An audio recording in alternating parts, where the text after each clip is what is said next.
and welcome to Hard Copy from our channel's television studios in Abuja. I'm Kayla Megwa. The Nigerian economy is sending two very different messages. Government says the reforms are working. Millions of Nigerians say survival has become a full-time job. Inflation may be easing, but food prices remain painfully high. The naira may have stabilized, but wages have not caught up. Economic indicators are improving, yet household budgets continue to shrink. The debate has been sharpened by the International Monetary Fund, which says Nigeria's difficult reforms are beginning to yield results. But the fund also warns that stronger fiscal discipline, greater transparency, and better governance are essential.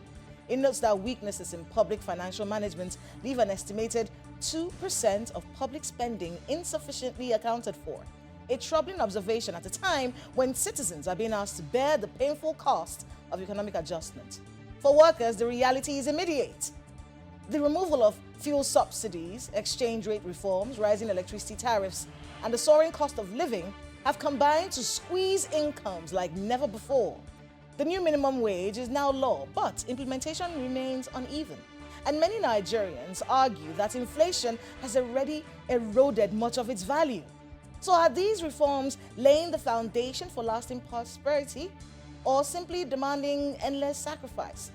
Is organized labor doing enough to protect Nigerian workers, or has it lost some of its bargaining power? And if workers are being asked to tighten their belts, shouldn't government be held to an even higher standard of accountability? Joining me tonight to answer these questions is Festus Osifo, President of the Trade Union Congress of Nigeria.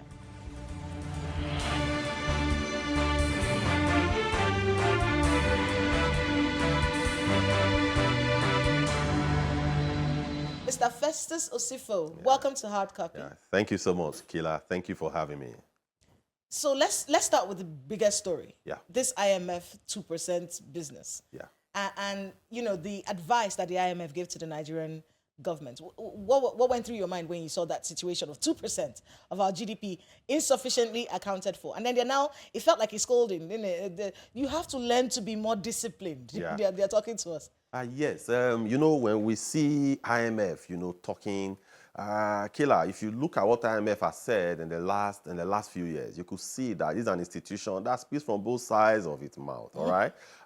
Same IMF, if you remember, they were breathing on the neck of the government that they have to devalue our currency. Same IMF said, oh, remove electricity subsidy, remove petroleum subsidy. When all these, without the IMF bringing prescription or what should be done in order to ameliorate the sufferings that the people are going to encounter, all right? They focused on one path. So when government finally did their bidding, then on the other hand, they came out, oh, Nigerians are suffering. Oh, government, you have to do more because the people are suffering. So at the end, you ask yourself, what do they really stand for? Yes, for us, when we saw that over 8.2% of our GDP, you know, is not being accounted for us, we were not quite surprised. Because if you remember, there were some infrastructures that were being done that there was a lot of hue and cry regarding the fact that was it budgeted for? For example, the coastal road. If you remember, there was a lot of conversations around that period. Or one, you know, the billions of naira that was being, or the trillions of naira that was being expended on the coastal road. Was it captured in our budget? You remember that conversation? So, if, for example, it was not properly captured, it could form part of this 2% that the IMF is talking about. And then, again, you know, like the coastal road, for example, you remember as well, there wasn't competitive bidding. And there was a lot of conversations around that on, oh, how did you carry out the bidding that now ceded it to the particular company that is constructing the roads today. So, again, our government system is relatively opaque. The system is not transparent, and there are questions to be asked regarding accountability. I also read what Taiwo Yedele, you know, put out there as well. But I think that we have to dig deeper to actually. You didn't find his response sufficient. Yes, I like the civil response that he brought to bear. A civil response. Yes.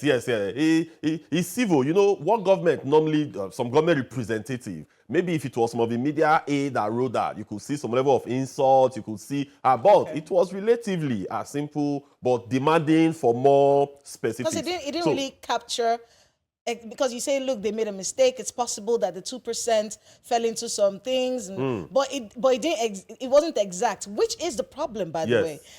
For a country as big as ours, with all the checks and balances that we have, the concept of governance being opaque when it comes to finances is one that is really troubling to the Nigerian people. See, for example, they were to construct the road, the East-West Road, from Warri, right, to somewhere around Uyo or Ha. So as they were constructing that road, the first budgetary provision that was made, there was no proper engineering costing or design. That is why you see that every now and then you have variations here and there. So if you look at they want to buy computer in offices, all right? If you see what they capture as a cost of buying one computer, it's quite humongous, all right? This is a computer system that may cost you just about ₦1 million, but you will see in the budget, they'll be capturing about 10 million naira. So that is actually the challenge. But whereas what should be done is properly engineering design and costing. Yes, the coastal road, finally, before they start construction, you must do your engineering design. If you don't do engineering design, you cannot even move to site. They did that. But as they were capturing it in the budget, do they have that requisite design? In most cases, the answer clearly is a no. But we also encourage World Bank, IMF, that when they are coming up with reports like that, they must come up with specifics. Not just to make generalized statements without digging in deep to provide the sufficient guide. But overall, they should stop speaking from both sides of their mouths. They should be consistent with what they say. So when it comes to the economic situation of the Nigerian, there are people who are looking at labor. Well, we call all of you labor. Yes, correct. So we call all of you labor. Organized labor. We are organized labor. So you're all organized labor. Correct. For the past 3 years, we've been watching organized labor watch us suffer. Yes. So the accountability that we thought that you were going to provide as labor for an economy that is tighter than ever before, we thought labor would be on the streets. We thought you were going to protest, but it's that as though labor sat back and was watching us releasing statements. You release a lot of statements, but the actions that used to push government to take action to protect the Nigerian citizen didn't seem to be coming from labor. Killer. One of the the citizens, mostly in Nigeria, they expect us to always be on the streets, all right? But do you know that for every single time we protest on the streets, we have signed hundreds of collective bargaining agreements. Organized labor is diverse, all right? For example, I double today as the president of Pengasan, all right? Yeah. So the oil and gas union. I could tell you that in the last 3 years, we have signed over 500 collective bargaining agreements. And each of these collective bargaining agreements add value to our members, improve the remuneration sufficiently for our members, and improve the welfare of our members. In fact, just last week alone, we signed nothing less than 3 collective bargaining agreements. So because we are signing this, we don't sign it and come to channels and tell channels, oh, I was the company XYZ, and we signed collective bargaining agreement that has moved the remuneration of our members by 50%, by 100%, and in some cases, even much more than that. So labor is and we don't come here. Members. You said? Organized so labor is primarily, members. let's be factual. Primarily, my role as the president of Pengasan, primarily is to look after my constituents. And who are my constituents? They are Pengasan members. They are the oil and gas workers. That is my primary responsibility. Then we still have fiduciary responsibility as well, even much more than that. That is why, for example, I think we are not giving sufficient credit for this, what I'm about to say now. If you remember, when there was massive devaluation of Naira, when Naira was running to about 1,800, the only trade union in Nigeria that was at the vanguard, we had over 4 press conferences. We had meetings up to the SGF. We proposed 15-point solution that we also shared in channels. I was in Shane Okimbaloye's program where we also made that advocacy on the fact that, because as at then, Nigerians, we were looking at the fuel subsidy removal. But we said that the danger, we started in 2023. In 2024 January, we addressed a World Press conference where we put our 15-point demand together that we started engaging government on. That if you allow this exchange rate to continuously move the direction it was going, to continuously move southward, this is the implication. As an import-dependent country, where literally we import everything, even the parts even the things we assemble here, we bring in the parts from abroad. So there are naira components in literally everything. That this is going to lead to hyperinflation. That if we continue in this direction, that's going to be problematic. It was only us. We tried to bring in the media, we tried to bring in our civil society, but clearly, maybe they didn't really understand the implication of that. It was about a year plus later that other sections of the society started, joining us in that campaign. I could tell you that today, that the naira being stabilized around 1,400 vis-a-vis where it was then, was some of the recommendations that we made. We told government, for example, we are talking about food sufficiency locally. Yes, it is good. It is good to protect the local farmers, all right? It's good to protect the local industry, but not at the expense of people dying of hunger. That one of the things that must be done quickly is to look for anywhere in the world and bring in food. Brazil produced a lot of rice, but at a time where there was famine in Brazil, they went all over the world, to China, to India, to Thailand, and to start importing rice. That the people must feed first. The people must eat first before you are talking about self-sufficiency in food production. Then we also said that our naira was grossly undervalued. You could see World Bank came a few weeks ago and they said our naira was undervalued. We were the first in Trade Union Congress of Nigeria and the affiliates of Trade Union Congress of Nigeria to make that advocacy, that our naira was grossly undervalued. We are not saying you should pay subsidy on naira, no. But what we were saying was that let the fair value of naira be established. And from our simulation and calculation and discussions with consultants, all around the world and in Nigeria, our naira should be fairly between about 900 to 1,100. The implication of that is this. If our naira today exchanges for 900 naira, you are going to see that the fuel price is going to come down drastically. If our naira was exchanging for around 900 naira, you're going to see the price of LPG will come down because there are dollar components in all these. So this was what we have been championing, and we have had those engagements in one of the meetings. In fact, the SGF, he told us, he called those that are managing our monetary authority to say, this is the position of TUC. Is this true? And we were able to prove to them that clearly that it was true. And it is because of those interventions that we could see the naira where it is today. But we are not still satisfied. We still feel that at about 1,400 naira to $1, it is still undervalued. And the CBN has what it takes to actually manage it downward. If you could see, the end of last year, it got to about 1,300, it was coming down. But the challenge is this. Whenever they are trying to bring it down, the portfolio investors, they will start shouting. Whenever they are trying to do that, you could see the governors, the subnational heads, they will start shouting. Because there is a narrative that the media sells today that we think it is not correct. We always say that the governors, the state, the subnationals, that they are making more money because of fuel subsidy removal. The money they make because of fuel subsidy removal is less than 10% of the total money that is accruable to the state today. Majority of the money that they make is actually from devaluation. Because our naira has been devalued from about 500 naira to somewhere around 1,400, which is almost times 3. So the implication of that is this. When NUPROC collects royalty, when NNPC collects their profit, they pay to Federation account in USD. Before now, if they pay 1 million naira to Federation account, it is going to be around 450 million naira for them to share, right? But if they now pay the same 1 million naira, at exchange rate of 1.4, it will give 1.4 billion naira. So you now have more naira. But the question is that what is actually the value of that naira?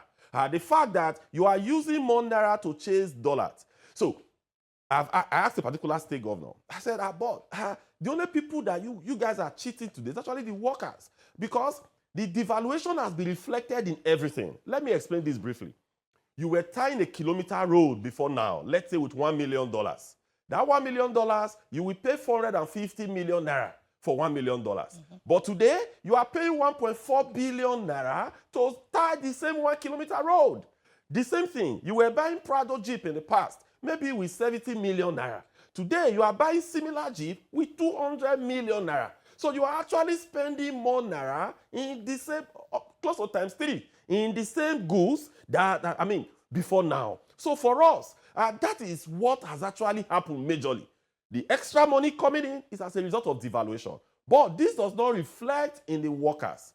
Because in the civil servants, it didn't trickle down. For it to trickle down, you need to pay them times 3 to move them to the same wage level. So that the money would have the same value. Yes, it will have the same value that it was before now. We do have to go on a short break. When we come back, the accountability question, how much labor is holding this government accountable, will be our focus. And then we'll have the security question as well. So please, stay with us on Hard Copy. We'll be right back.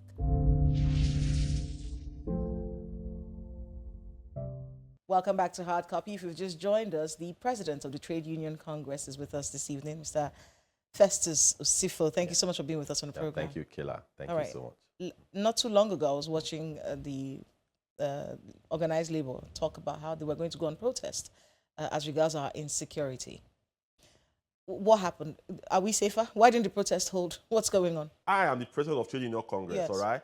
So we have organs that take decisions, all right? In all our conversations that we have had, we've had series of protests, right? By different civil societies. The question I will ask is that, what has that yielded? So for us, we have had a lot of meetings, a lot of conversations beyond cameras, with the Office of the National Security Advisor, majorly, where we have proposed far-reaching measures on what we think should be done. Because, like the issue of state police, if you check all our releases, if you check all our engagement in the last 3 years, we have been extremely consistent on the issue of state police. Even when we had opportunity to meet with Mr. President, we told Mr. President that, Mr. President, all we are hearing regarding state police is that politicians will use it to fight themselves. But the politicians that we have in Nigeria, that they are less than 0.1% of the Nigerian population, all right? So if you are sacrificing 99.9% because of 0.1, then it is not, this cannot be explained. That for us, you need to look at what will favor the majority of Nigerians, and that we think strongly that state police, the time for state police was then. So those were some of the hard conversations that whenever we meet with even the #1 citizen of the country, we tell him directly. When we meet with the Senate president, we tell them exactly the same thing. So for us, in TUC is made up largely of senior staff unions, of senior associations. Most of the senior, for example, one of our affiliates, the Association of Senior Civil Servants, up to directors in ministries, they are members of Association of Senior Civil Servants. And directors are senior management cadre, right? Pengasan, we have a lot of senior management professionals who are in Pengasan. So, and the same way with CAMSA, the same way with FOPTOP, the same way with HAPSA, I could go on and on. So what we do normally in TUC for us is that we try to harness what we think would work. What we think it is when we now harness those things that we think that will work, and we have proposed it and we have pushed and nothing happened, then we hit the street. Mr. Festus, let me tell you why the question is important today. Yes, please. Because what we're seeing now are individuals, self-styled human rights activists on the streets, and they are gathering momentum. They are gaining the trust of the Nigerian people. Because even though you say protest is not the only way, it's not the only tool in your box. Correct. But you see, when people are suffering, or when people are very unhappy about something, optics matter.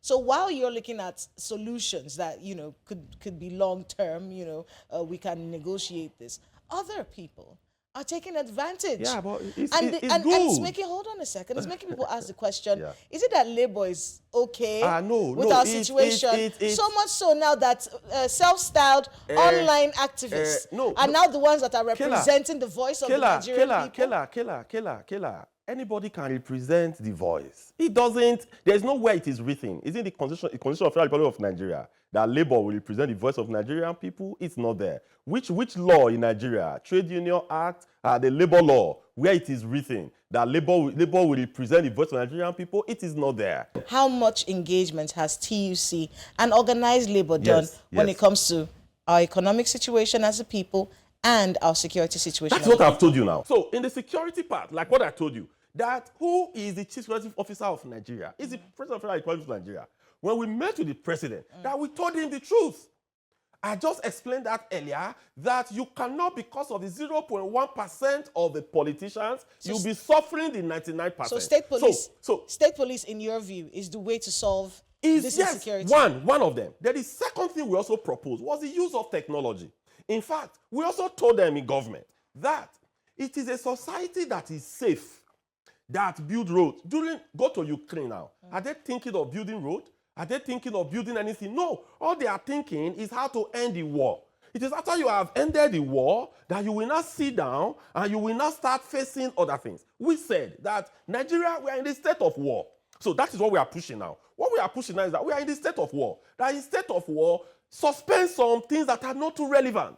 Today, you go to service-wide vote, you see how much is there, that they used to do things that are not relevant. So our position today, that we had just had a meeting last week on, is that forget about that, take the money that is there, use them to procure equipment, use them to arm our military, use them to get the state-of-the-art technology. Let us declare to say, in the next 3 months, we are leaving every other thing, we are facing this insecurity, and we want to end it fair and square. Once you have done that, then you will not go back to other developmental issues. So that was the conversation that we even had as recent as last week. So for us, we will continue in that path. But when we see, for example, all the things we proposed, if we see that they've not done anything, and the best way to call them to order is by hitting the street, why not? This whole talk about a fictitious agency, that, you know, and the disappointment, the blame all around, you know.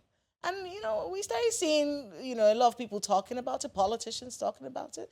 But the question now became, where is organized labor in this? Why isn't organized labor speaking up about this? Why isn't there some accountability question being asked by organized labor on this particular matter? And some people are still looking at organized labor and thinking, it does feel like under the Tinubu administration, a lot of meetings are happening that we're not privy to. So are they really pushing for things that we find important as a people?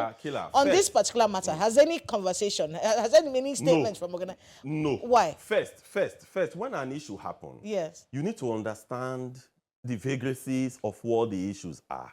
As we speak today, we have the Secretariat. We are current. In fact, yesterday, I just did some reviews of what the Secretariat pushed through. We will not just, for example, and those that are in the leadership of TUC, you will not just jump into the fray just because you want to add your voice to it. The first thing is this.